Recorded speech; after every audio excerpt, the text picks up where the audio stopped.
দাদা দাদা বাড়িতে কেউ আছেন? হ্যাঁ বলো। বলছি দাদা একটা পার্সেল ছিল। বলছি শুনছো, তোমার একটা পার্সেল এসছে। বলছি দাদা পার্সেলটা কি এসছে? আরে তেমন কিছু না, বৌদি একটা ড্রাম অর্ডার করেছিল। ড্রাম? ড্রাম দিয়েও কি করে?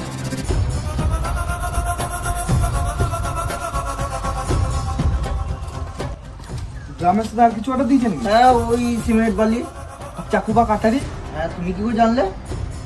বোকাচ্চোদা, এই বাড়িটা সেই বাড়িটা নয়। পালা বোকাচ্চোদা, ভুল বাড়িতে চলে এসছে।